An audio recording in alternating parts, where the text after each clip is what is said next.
The sound of snow crunching under tires at 5 in the morning meant another storm had hit our Milwaukee subdivision overnight.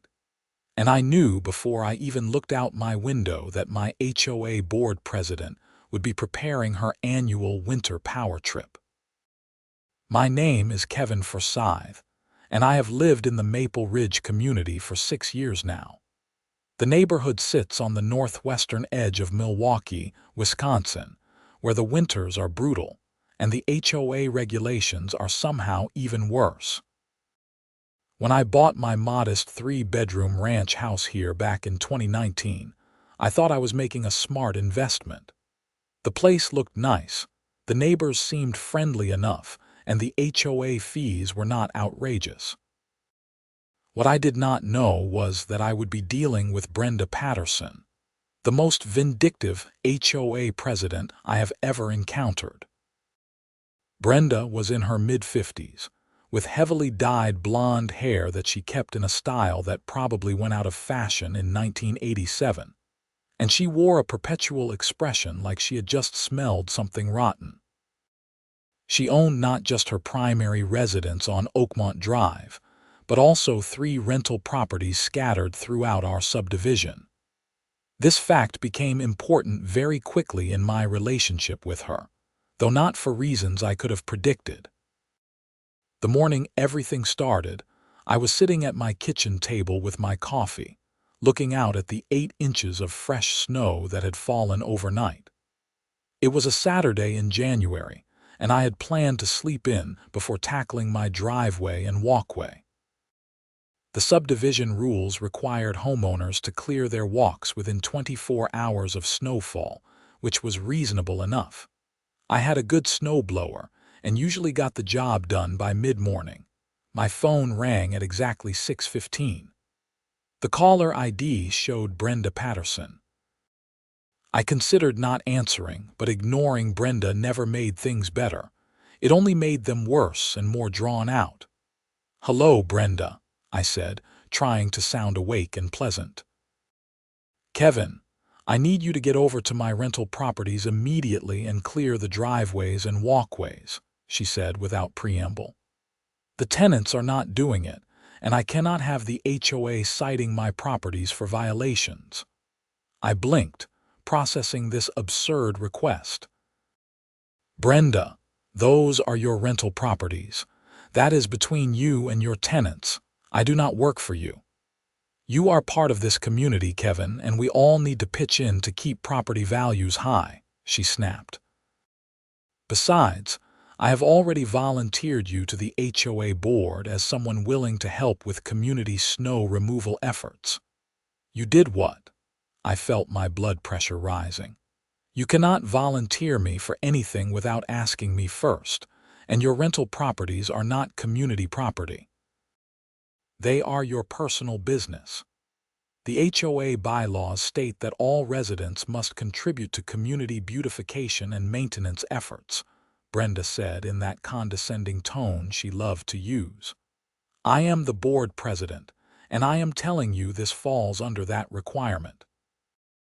I took a deep breath. "Brenda, that is not what that clause means, and you know it. That is about volunteering for neighborhood events and keeping our own properties maintained. It does not mean I have to do unpaid labor for your rental business. If you refuse, I will have no choice but to bring this before the board as a violation of community cooperation standards," she threatened. "We can fine you up to $100 per incident." "You cannot fine me for not shoveling your rental properties," I said, fighting to keep my voice level. "That is not remotely legal or within the HOA's authority." "We will see about that," she said coldly. "I expect those properties cleared by noon, Kevin. I will be sending you the addresses." She hung up before I could respond. I sat there staring at my phone in disbelief. In 6 years of dealing with Brenda's power trips, this was by far the most brazen. She had tried to get me to trim her hedges once, claiming it was a neighborly favor, but when I declined, she had let it go after some passive-aggressive comments at a board meeting. This felt different. This felt like she was genuinely expecting me to treat her rental properties as if I worked for her.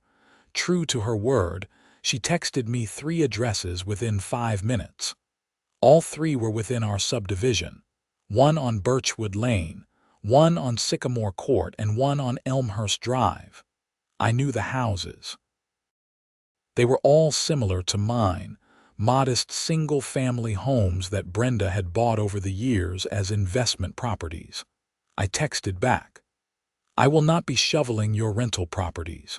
You need to contact your tenants or hire a service if they are not fulfilling their obligations." Her response came immediately. "Violation noted. You will be fined accordingly." I knew I needed to be proactive about this. Brenda had a history of pushing through fines and violations without proper board approval, counting on the fact that most residents would just pay rather than fight her. But I had been documenting her behavior for years now, and I was not about to let her steamroll me on something this outrageous. I got dressed, had a proper breakfast, and then went out to clear my own driveway and walkway. The snow was heavy and wet, typical for Milwaukee in January, but my snowblower made quick work of it. By 9 o'clock, my property was completely clear. I even did the sidewalk in front of my house that technically belonged to the city, because I was a decent human being who did not want pedestrians slipping. As I was putting my snowblower away in the garage, my neighbor Tom Hendricks walked over from across the street. Tom was a good guy in his early 40s who worked as an accountant downtown. He and his wife Sarah had lived here about as long as I had. "Hey Kevin, did Brenda call you this morning too?" he asked, looking tired. "Let me guess, she wanted you to shovel her rentals," I said.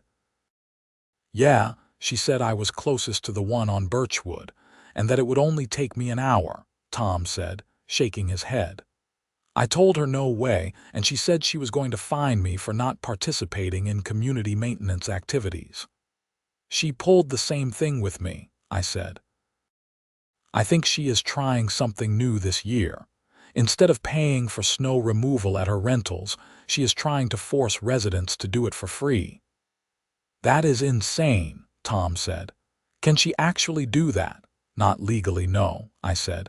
"The HOA bylaws do not give her that authority." "But you know Brenda. She counts on people not wanting to fight her." "What are you going to do?" Tom asked.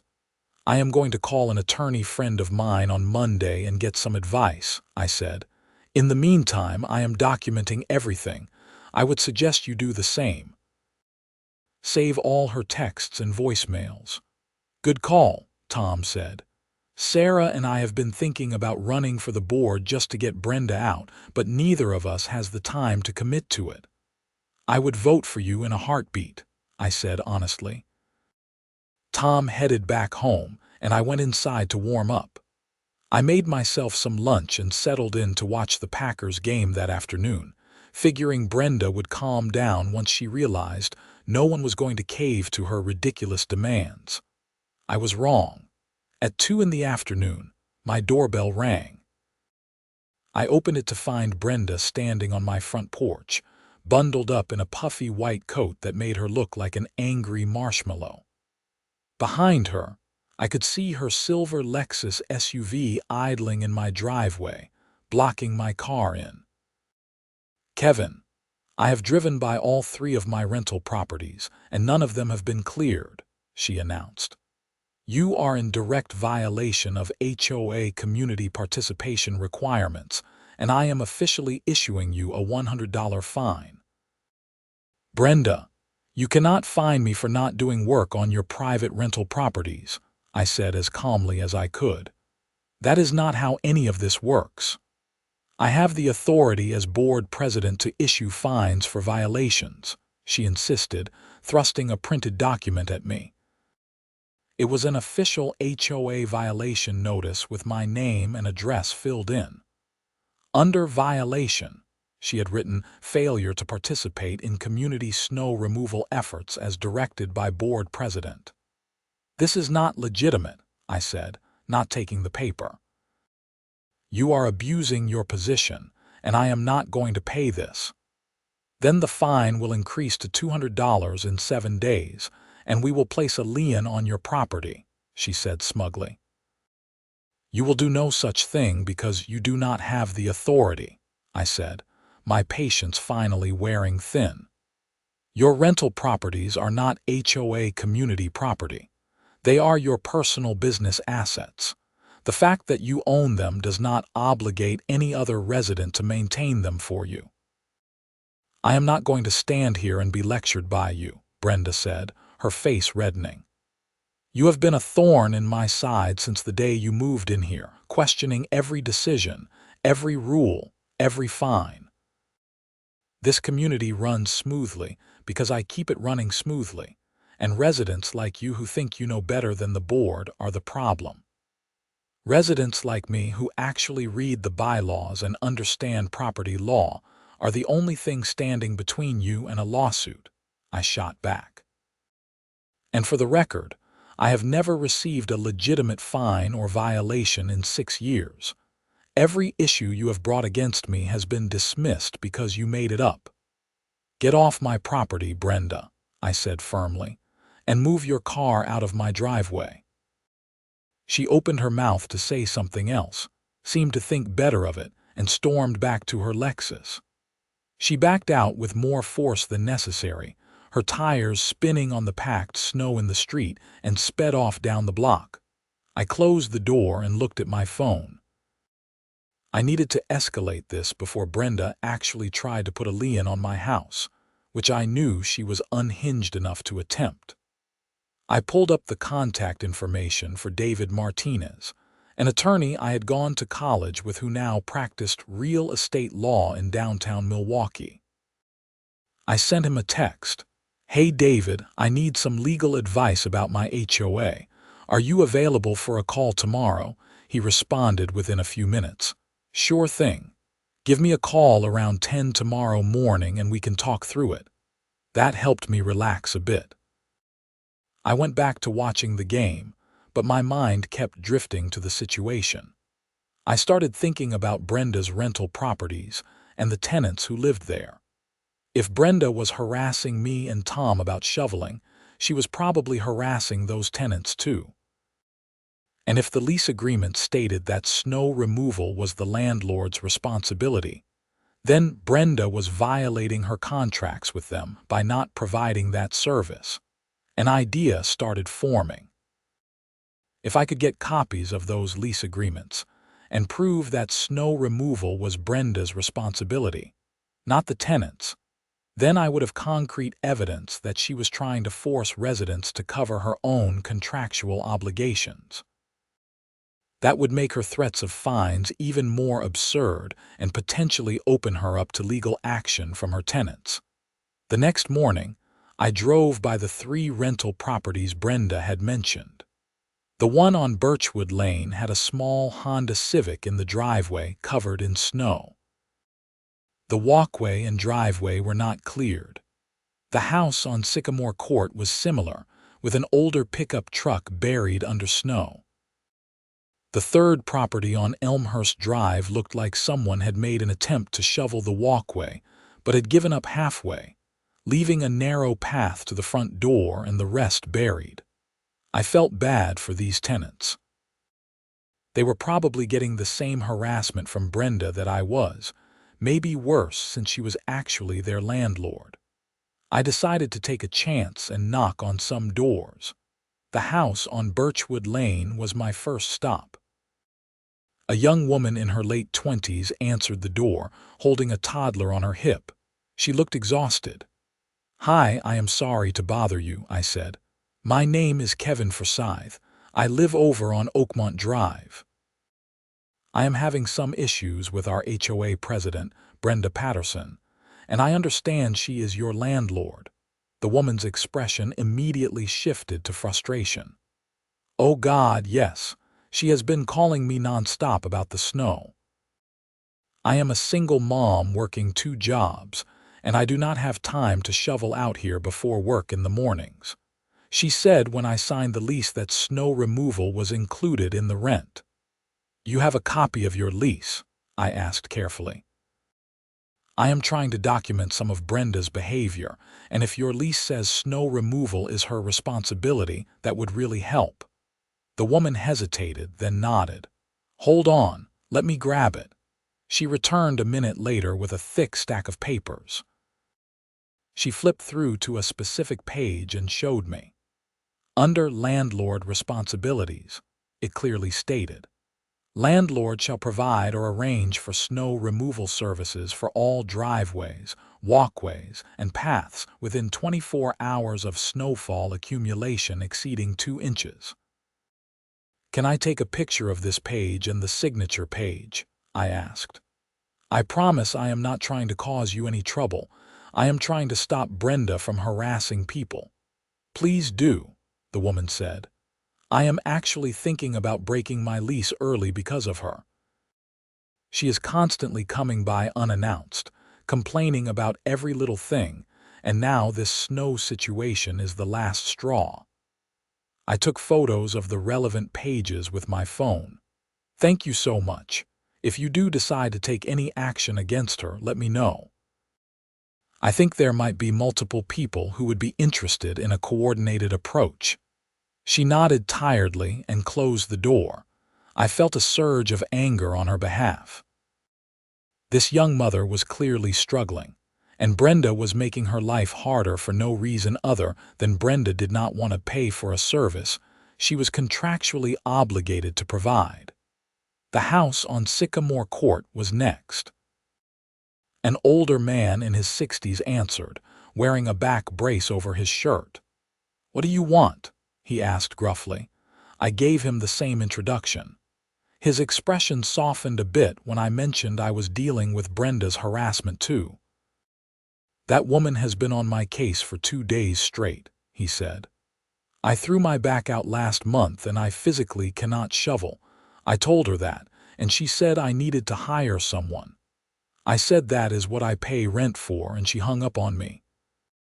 "Does your lease say snow removal is her responsibility?" I asked. "Of course it does," he said. "Otherwise, I would not have rented from her. I am retired on a fixed income. I cannot afford to hire snow removal services on top of rent." He let me photograph his lease as well. Same clause, same clear language. Brenda was responsible for snow removal at all her rental properties, and she was trying to shirk that responsibility by either forcing tenants to do it themselves or, even more absurdly, forcing other HOA residents to do it for free. The third property on Elmhurst Drive was rented by a young couple in their early 30s. The husband answered the door and immediately launched into a frustrated tirade when I mentioned Brenda. "She told us when we moved in that all exterior maintenance was covered," he said. That was one of the selling points. My wife and I both work long hours, and we did not want to deal with yard work and snow removal. Now she is saying we are violating community standards by not clearing the driveway fast enough, even though we tried to shovel some of it yesterday. His wife appeared behind him. "Is there anything we can do legally? Because we are seriously considering moving, and we are only 6 months into a year lease.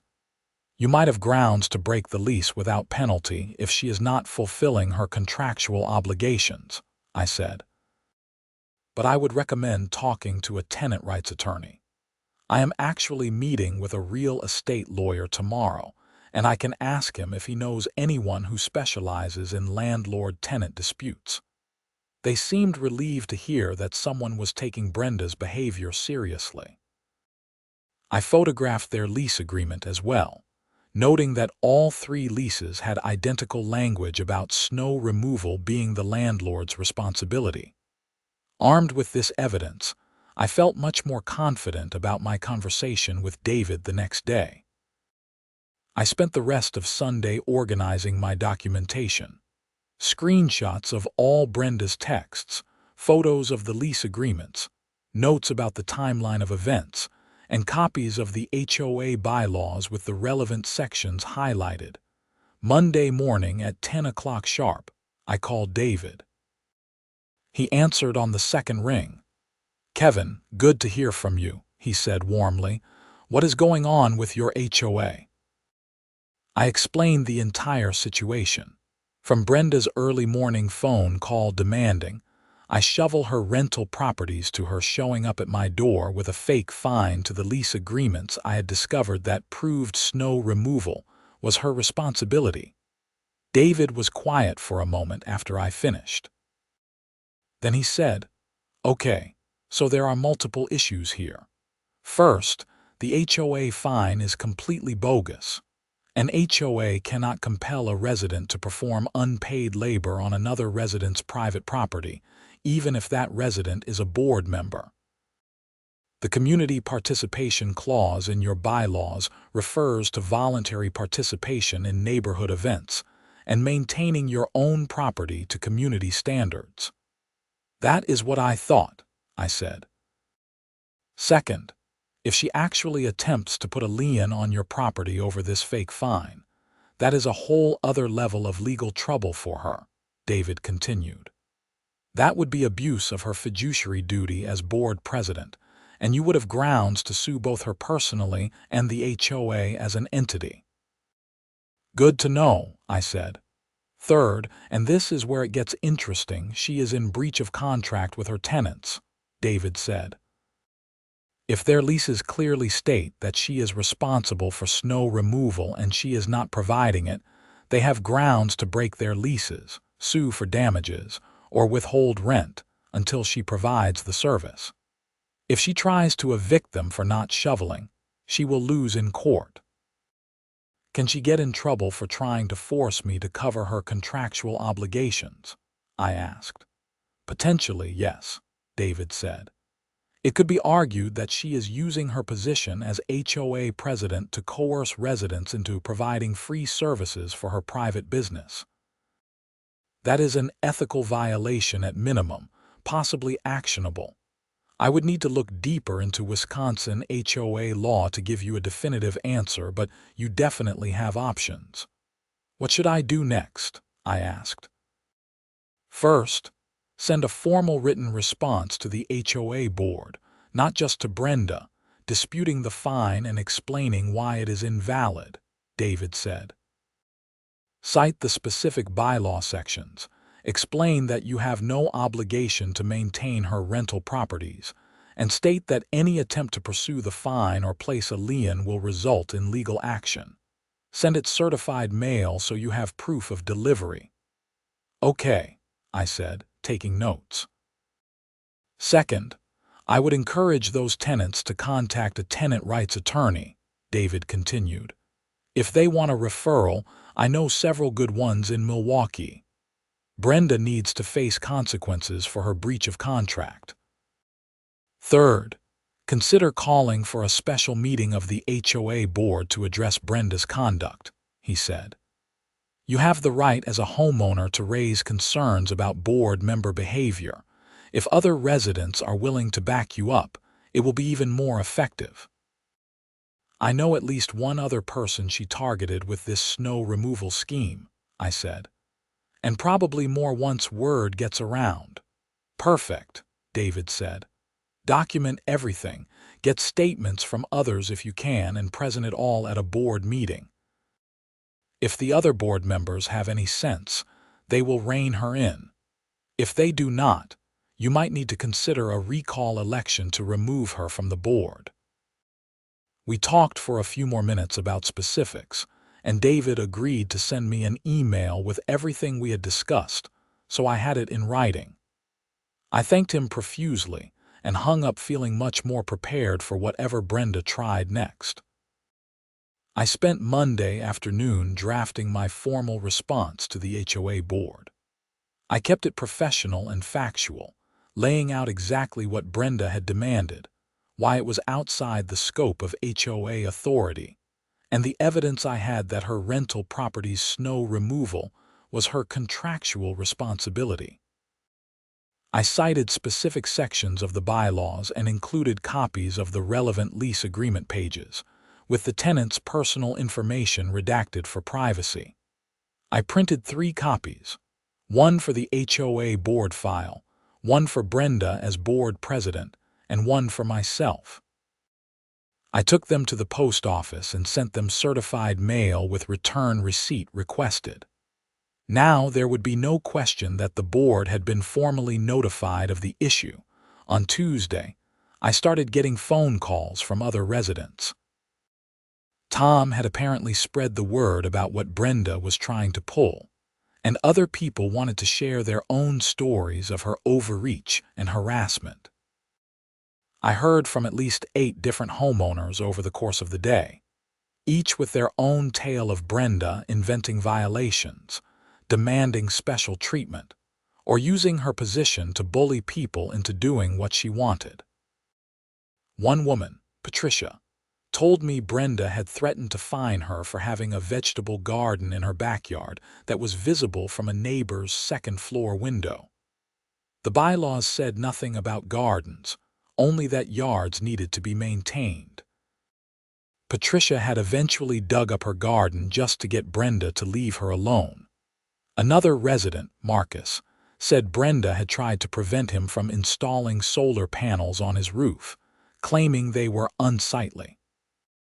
He had pushed back with documentation from the state showing that HOAs in Wisconsin could not prohibit solar panels, and Brenda had eventually backed down but had been hostile to him ever since. The stories went on and on. By the end of Tuesday, I had a list of 12 residents who were willing to provide written statements about Brenda's misconduct. I started to realize that this was bigger than just the snow removal issue. Brenda had been abusing her position for years, and people were finally ready to do something about it. On Wednesday morning, I received a call from an unfamiliar number. It was Angela Norton, one of the other board members. Angela was a quiet woman in her 50s who had been on the board for about 3 years. I had always assumed she just went along with whatever Brenda wanted because she never spoke up at meetings. "Kevin, I received your letter to the board," she said. "I wanted to call you privately before our next meeting to tell you that I appreciate you bringing this to our attention." "Thank you," I said, surprised. I was not sure how the rest of the board would react. "Honestly, I have been concerned about Brenda's behavior for a while now," Angela admitted. "But she is very intimidating, and I did not feel like I had enough support to challenge her. The other 2 board members, Rick and Susan, usually just defer to her on everything. So what happens now?" I asked. "I am going to insist we hold a special meeting to discuss your complaint," Angela said. "As a board member, I have the right to call for that. I think Rick and Susan need to understand the legal liability Brenda is creating for the HOA. If she actually tried to put a lien on your property over this bogus fine, we could all be sued."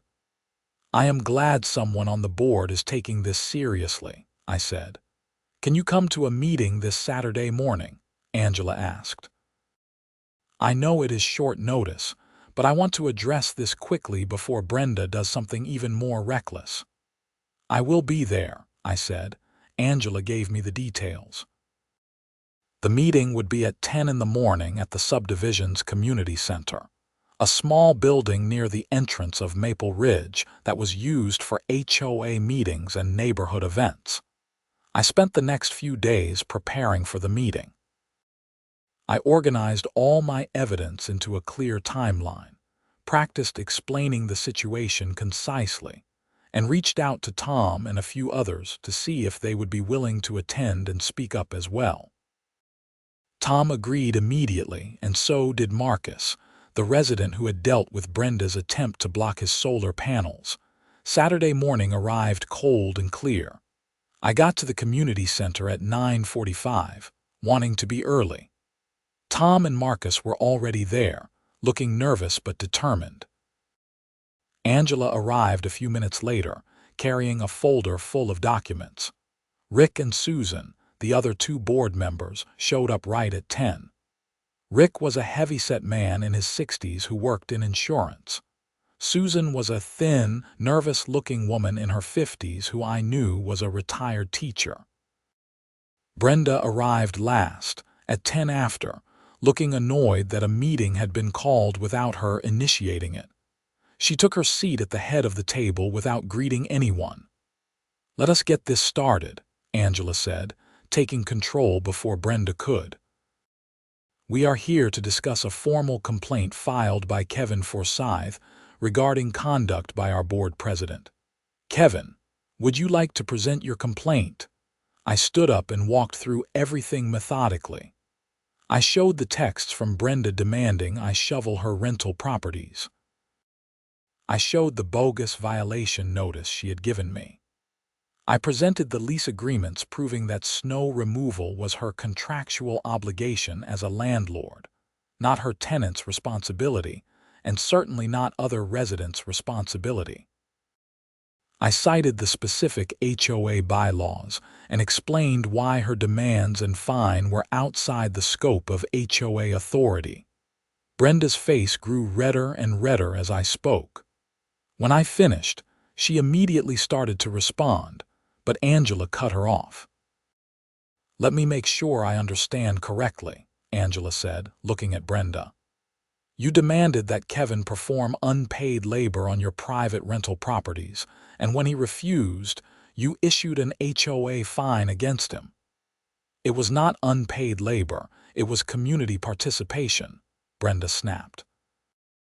"And those properties are part of this community, so they fall under HOA purview." "No, they do not," Angela said firmly. "The HOA has authority over covenant violations like unmaintained yards or rule breaking. It does not have authority to compel residents to maintain other people's private property, especially when that property owner has a contractual obligation to maintain it themselves." "I agree with Angela," Rick said to my surprise. "Brenda, I think you overstepped here." "We could get sued over this." Susan nodded. "I do not think you should have issued that fine without consulting the rest of the board first." "I am the board president," Brenda said, her voice rising. "I do not need to consult you on every little decision. That would make us completely inefficient." "This is not a little decision," Angela countered. "This is you using HOA authority to benefit your private business interests. That is a serious ethical violation." "It is not an ethical violation to expect residents to participate in community maintenance," Brenda insisted, but she was starting to sound defensive. "Did you target anyone else besides Kevin with these demands?" Angela asked. Before Brenda could answer, Tom stood up. "She called me too. She wanted me to shovel one of her rental properties and threatened to fine me when I refused." Marcus raised his hand. "Can I speak to a pattern of behavior here? Because this is not the first time Brenda has abused her authority." Angela nodded. "Go ahead." Marcus described his experience with the solar panels. Then Patricia, who I had not even known was in attendance, spoke up about the vegetable garden incident. One by one, other residents who had shown up started sharing their stories. The meeting, which was supposed to last maybe an hour, stretched to nearly 2.5 hours as people lined up to document Brenda's misconduct. Through it all, Brenda sat with her arms crossed, her expression growing more and more furious. At one point she stood up and said, "I do not have to sit here and listen to this. I have dedicated years to this community, and this is how you repay me." "Sit down, Brenda," Angela said coldly. "You called a meeting and we are going to finish it properly." To my surprise, Brenda actually sat back down, though she looked like she wanted to flip the table. When everyone had finished speaking, Angela looked at Rick and Susan. "I think we need to take a vote on several motions. First, I move that the fine against Kevin Forsythe be immediately rescinded as invalid." "Second," Rick said. "All in favor?" Angela asked. 3 hands went up: Angela, Rick, and Susan. Brenda glared at them but did not vote. "Motion passes," Angela said. "Kevin, that fine is officially void." "Second, I move that Brenda Patterson be formally censured for abuse of her authority as board president, and that a letter of censure be placed in the HOA records, Angela continued. Second, Susan said quietly. All in favor. Again, 3 hands. The motion passed. Third, I move that we hold a special election within 60 days to recall Brenda Patterson from her position as board president and to elect a new president, Angela said. This was the big one. Rick and Susan exchanged glances. I could see them weighing the consequences of voting against Brenda. Finally, Rick raised his hand. Then Susan did too. Motion passes, Angela said. Brenda, you will remain on the board until the election, but your authority as president is effectively limited. Any major decisions will require full board approval from this point forward. Brenda stood up so fast her chair fell backward. You are all making a huge mistake. This community will fall apart without my leadership. You have no idea how much work I do to keep things running smoothly. We will manage, Angela said calmly. Brenda grabbed her purse and stormed out of the community center, slamming the door behind her so hard the windows rattled. The room was silent for a moment. Then someone started clapping, and soon the whole room was applauding. Angela looked overwhelmed and a little embarrassed by the response.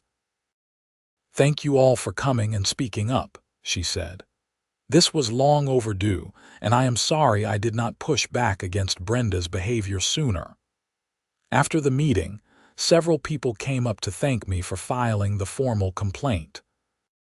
Tom clapped me on the shoulder and said, I think you might want to run for board president yourself. I do not know about that, I said, laughing, but I will definitely vote for whoever runs against Brenda. Over the next few weeks, things in the neighborhood shifted dramatically. Brenda stopped coming to her rental properties as frequently. I heard from the young mother on Birchwood Lane that Brenda had finally hired a snow removal service after one of the tenants threatened to withhold rent. The other tenants told me similar stories. Brenda also stopped attending board meetings. Angela reached out to her multiple times to try to get her to participate in HOA business, but Brenda either ignored the messages or sent terse replies saying she was too busy. The recall election was scheduled for mid-March. 3 people announced their candidacy for board president: Angela, Marcus, and a woman named Jennifer who had lived in the neighborhood for over a decade and was well respected. Brenda did not officially withdraw, but she did not campaign either, and everyone knew she had no chance of keeping her position. In early February, I got an unexpected call from David, my attorney friend. Kevin, I thought you should know that Brenda Patterson just got hit with a lawsuit, he said. What kind of lawsuit? I asked.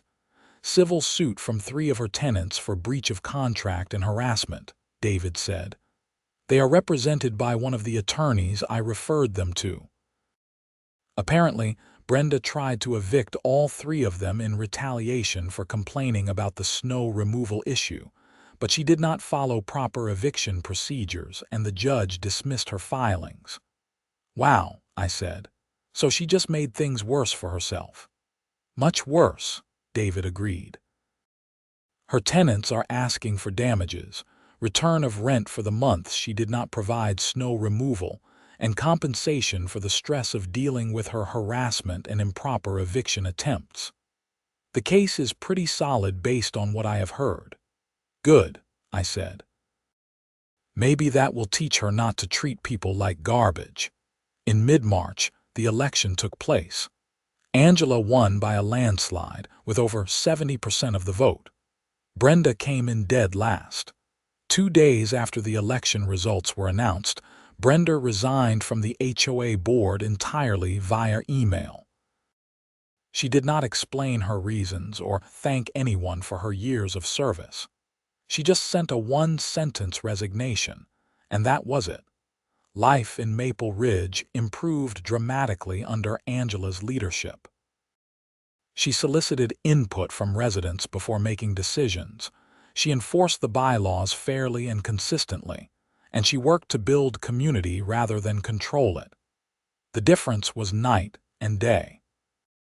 As for Brenda's rental properties, I heard through the neighborhood grapevine that she ended up selling all 3 of them by the end of summer. Apparently, the lawsuit from her tenants had been settled for a significant amount of money, and between that and the damage to her reputation, she decided to get out of the landlord business entirely. The young mother who had been renting the house on Birchwood Lane ended up buying a house 2 streets over from me, and we became friendly.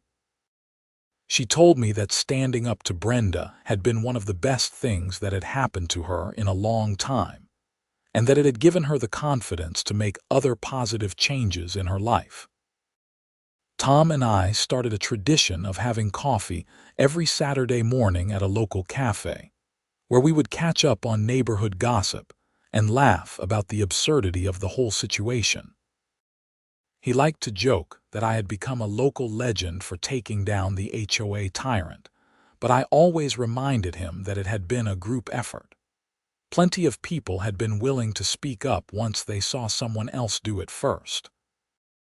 One warm afternoon in May, I was mowing my lawn when I saw a moving truck in front of Brenda's house on Oakmont Drive. I watched from a distance as movers carried boxes and furniture out of the house. Brenda herself was nowhere to be seen. I learned later that she had moved to a condo on the other side of Milwaukee in a building with no HOA, which felt appropriate somehow. I finished mowing my lawn and went inside to get some water. My phone buzzed with a text from Angela. She was organizing a neighborhood barbecue for Memorial Day weekend and wanted to know if I would help coordinate. I texted back that I would be happy to help. As I sat on my back deck that evening, looking out at my yard and the quiet street beyond, I reflected on how different things felt now compared to a year ago. The constant anxiety about Brenda finding some new violation to complain about was gone. The neighborhood felt friendlier, more relaxed. People actually talked to each other now, instead of keeping their heads down and avoiding attention. I thought about the lease agreements that had been the key to unraveling Brenda's scheme. It was funny how such a simple thing, a clear contract stating who was responsible for what, had been enough to expose her entire pattern of abuse. She had been so confident that no one would challenge her that she had not even bothered to check her own rental agreements before trying to force residents to do her job for her. The following week, I ran into the older man with the back brace from Sycamore Court at the grocery store. He recognized me and came over to shake my hand. "I just wanted to thank you again," he said. "After all that business with Brenda, the new owner of that rental house renegotiated all our leases to be more tenant-friendly. I am actually getting a slight rent reduction because the new owner wants to keep good tenants in place." "That is great to hear," I said sincerely. "And my back is doing better too," he added. "I am able to shovel again now, but I do not have to worry about it because the new landlord has a service that comes through automatically after every snowfall." "That is how it should have been from the beginning," I said. The neighborhood barbecue on Memorial Day weekend was a huge success. Nearly 40 families showed up, and the weather was perfect. Angela gave a short speech thanking everyone for their participation in making Maple Ridge a better community, and she specifically mentioned the importance of residents holding the board accountable. As the sun set and kids ran around playing while adults talked and laughed, I felt genuinely happy about where I lived for the first time in years. It was a good reminder that HOAs do not have to be nightmare organizations run by petty tyrants. With the right leadership and engaged residents willing to speak up, they can actually serve their intended purpose of maintaining and improving neighborhoods. I never heard from Brenda again after she moved. I saw her once from a distance at a Target in Wauwatosa, and she saw me too, but she quickly turned and walked the other way. I did not try to talk to her. There was nothing left to say. The lawsuit from her former tenants was settled out of court in July for an undisclosed amount, but according to one of the tenants who I had stayed in touch with, it was enough to cover several months of their rent plus compensation for their trouble. The tenant told me that Brenda had seemed shocked that they had actually followed through with legal action, as if she had expected them to just accept her mistreatment without consequences. In August, I got an invitation to Angela's daughter's wedding, which felt like a testament to how much things had changed. Angela and I had become genuinely friendly, and she appreciated the role I had played in helping her find the courage to stand up to Brenda. At the wedding reception, she introduced me to her family as the person who had helped transform the neighborhood, which was embarrassing but also kind of nice. By the time fall rolled around, and another Wisconsin winter loomed on the horizon, the Maple Ridge community felt like a completely different place. The new HOA board, with Angela as president, Marcus as vice president, and 2 other reasonable residents as members, operated transparently and fairly. They published meeting minutes online, solicited resident feedback on major decisions, and enforced the bylaws in a way that actually made sense. When the first major snowfall came in late November, I got up early, made my coffee, and went out to snowblow my driveway and walkway just like I always did. But this time, I did it without any anxiety about getting a call from Brenda demanding I do unpaid labor for her benefit. I did it because it was my responsibility as a homeowner, and I was happy to take care of my property. As I was finishing up, Tom came out and started clearing his own driveway. We waved to each other across the street. A few houses down, Marcus was out with his shovel, working away. It was just a normal winter morning in a normal neighborhood, which was exactly what I had wanted when I bought my house here 6 years ago. The rental properties that Brenda had sold were now owned by a professional property management company that took care of all exterior maintenance promptly and professionally. The tenants seemed happier, the properties looked better, and there was no drama. It was a stark contrast to how things had been under Brenda's ownership. I never did run for the HOA board myself, despite Tom's suggestion. I was content to be an engaged resident who showed up to meetings and paid attention to what the board was doing, ready to speak up if I saw something wrong, but otherwise letting the people who actually wanted to lead do their jobs. Looking back on everything that had happened, I realized that the whole situation could have been avoided if Brenda had just been a reasonable person. If she had simply hired a snow removal service for her rental properties like her lease agreements required, none of the drama would have occurred. Instead, her greed and sense of entitlement had led her to try to exploit other residents for free labor, which had been the spark that finally united the neighborhood against her pattern of abuse. The lesson I took away from the whole experience was that most people are willing to go along with things, even unreasonable things, to avoid conflict. But when someone finally stands up and says, "This is not right," others will usually rally behind them. The key is that someone has to be willing to be first, to take the risk of challenging authority and potentially facing retaliation. In my case, the risk had paid off. I still lived in the same house I had bought in 2019, but now I actually enjoyed living there. My property value had increased, not because of Brenda's iron-fisted enforcement of arbitrary rules, but because the neighborhood had become a place where people wanted to live. And somewhere across Milwaukee, Brenda was presumably living in her condo without an HOA, which was probably better for everyone involved. She did not have the temperament to be in a position of authority over others, and forcing her out of that position had been the right thing to do. One winter evening in December, I was sitting in my living room reading when my phone buzzed with a message in a neighborhood group chat that Angela had set up. Someone had posted a photo of their house decorated for Christmas, and people were commenting with compliments and their own decoration photos.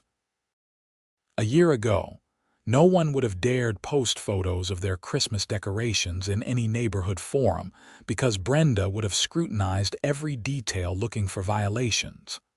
Lights in the wrong color, violation. Decorations up before December 1st, violation. Decorations still up after January 1st, violation. She had made the holidays stressful instead of joyful. Now people were freely sharing their holiday spirit, helping each other hang lights, and organizing a neighborhood lights tour where families could walk around the subdivision together looking at all the decorated houses. It was the kind of community activity that HOAs are supposed to foster, not the oppressive enforcement of arbitrary rules that Brenda had specialized in. I looked at my own modest Christmas decorations, white lights along the roofline and a simple wreath on the door, and felt satisfied. They were tasteful, they made me happy, and I had not given a single thought to whether they might result in a violation notice. That freedom from anxiety was worth more than I could express. As Christmas approached and the year drew to a close, I found myself thinking about what I would say if someone asked me for advice about dealing with an unreasonable HOA. Based on my experience, I would tell them these things. Document everything. Know your rights and read the bylaws carefully. Find allies among your neighbors because you are probably not the only one being harassed. Do not be afraid to consult an attorney if the situation warrants it. And most importantly, understand that people like Brenda only have power because others allow them to have it. Once you stop being intimidated and start standing up for yourself, their power evaporates quickly. The new year arrived, and with it came a sense of renewal in Maple Ridge. Angela announced at the January board meeting that the HOA had a surplus in the budget thanks to reduced legal expenses, and she proposed using some of the money to improve the community center and add some new landscaping at the subdivision entrance. Residents voted overwhelmingly in favor. In February, Marcus approached me about an idea he had been developing.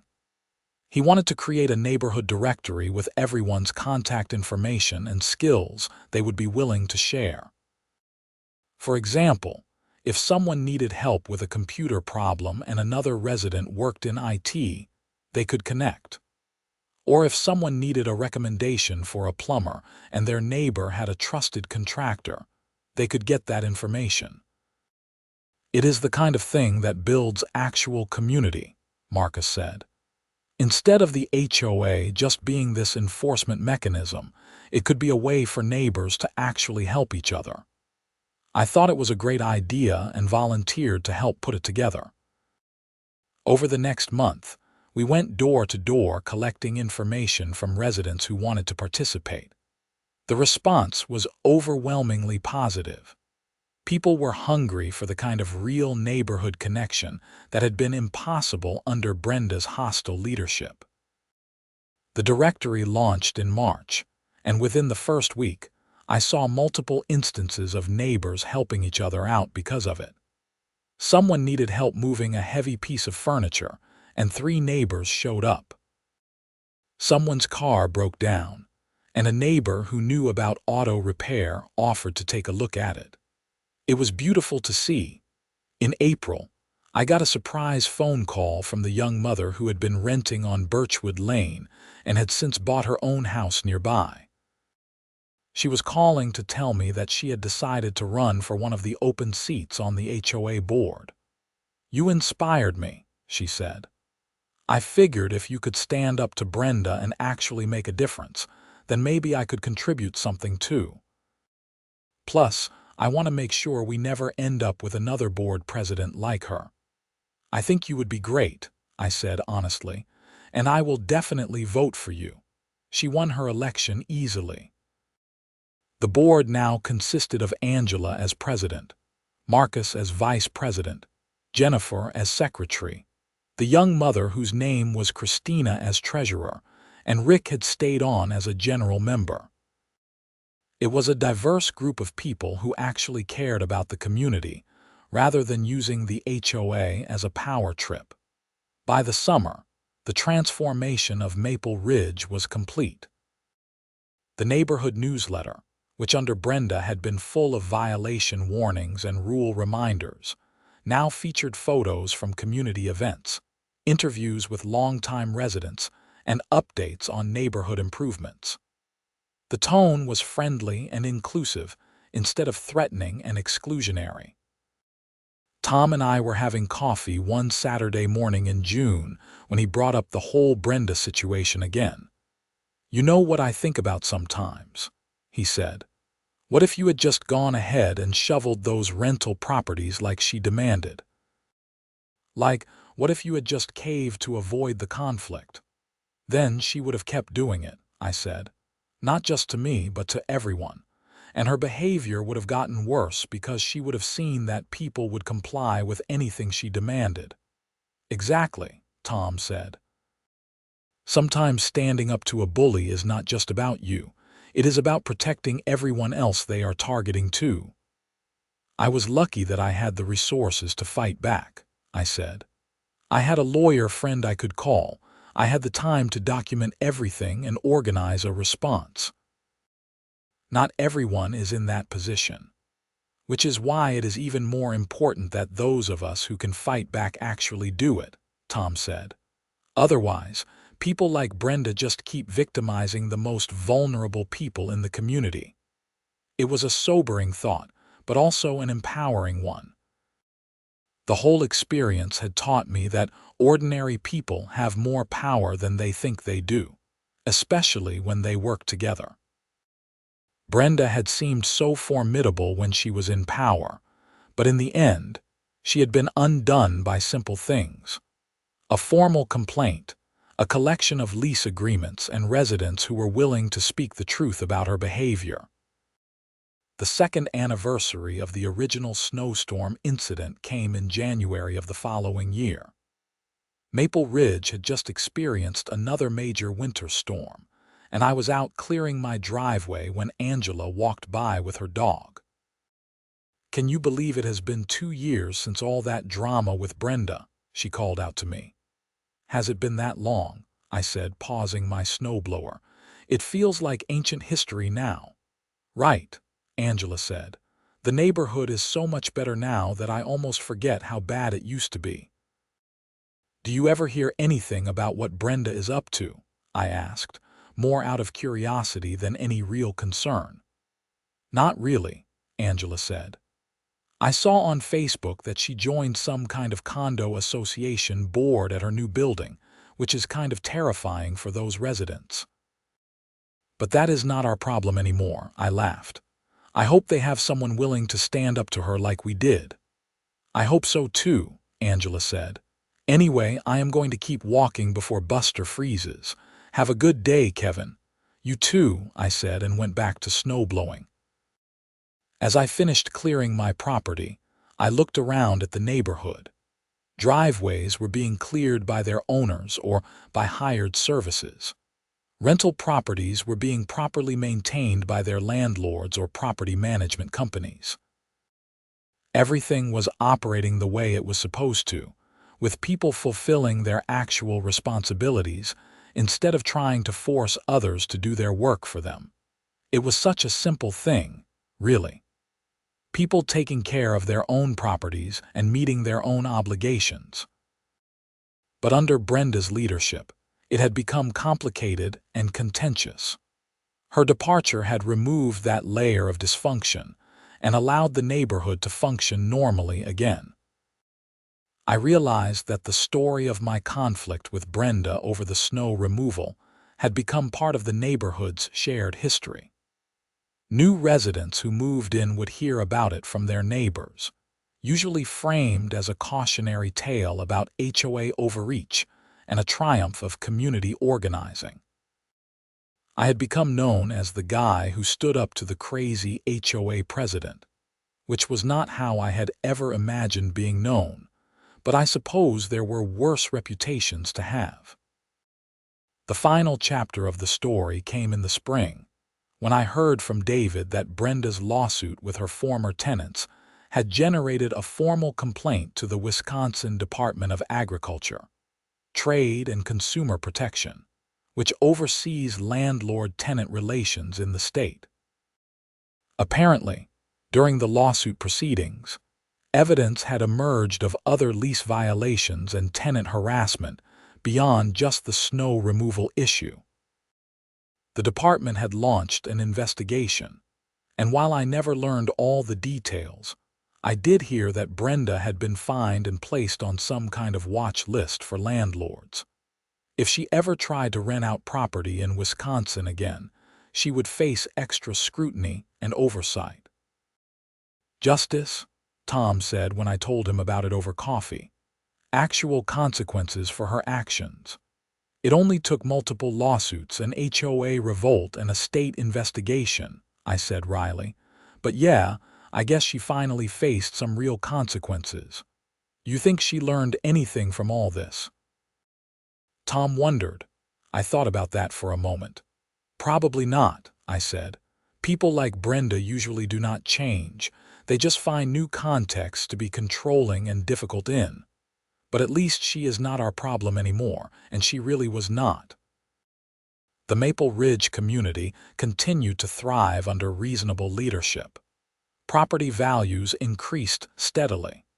New families moved in and were welcomed warmly. The HOA served its intended purpose of maintaining common areas and enforcing reasonable standards without becoming an oppressive force in residents' lives. I stayed in my house on Oakmont Drive, content with my decision to stand up to Brenda when it mattered. The experience had taught me valuable lessons about community organizing, legal rights, and the importance of documentation. But more than that, it had shown me that positive change is possible when people are willing to work together toward a common goal. Years later, when people asked me about the incident, I would tell them that it was not really about snow removal at all. It was about one person's abuse of power and a community's decision to hold her accountable.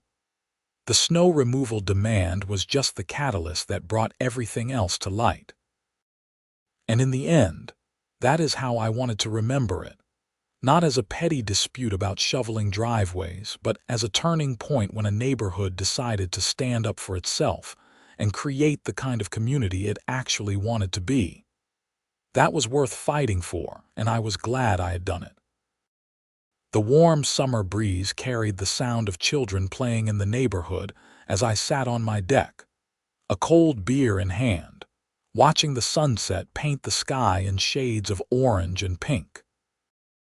Tom and his wife Sarah had come over for a barbecue, along with Angela and her husband, and Marcus with his partner. We were celebrating nothing in particular, just enjoying each other's company and the simple pleasure of living in a neighborhood that felt like an actual community. Someone brought up the Brenda situation again, as people sometimes did, and we all laughed about it now that enough time had passed. It had become one of those shared experiences that bonded us together, a story we would tell at gatherings and that new residents would hear about when they moved in. But more than just a story, it had changed how we thought about our roles as homeowners and neighbors. We were more engaged, more willing to speak up when we saw problems, and more committed to making sure the HOA served the community rather than controlled it. That was Brenda's legacy, though not the one she had intended. She had inadvertently created a more unified and empowered neighborhood by being such a terrible leader that we had no choice but to work together to remove her. As the evening wore on and the stars came out, I felt profoundly grateful for where I lived and who I lived among. It had taken a fight to get here, but it had been worth it. And if I ever had to do something similar again, I knew I would, because standing up for what was right was always worth the effort, even when it was difficult or scary. The story of Kevin versus Brenda, the HOA tyrant, had a happy ending, which is not always guaranteed in real life. But sometimes, when people work together and refuse to be intimidated by bullies, justice actually does prevail. And that was something worth celebrating on this beautiful summer evening, surrounded by neighbors who had become friends, in a community that had finally learned to be what it was supposed to be all along.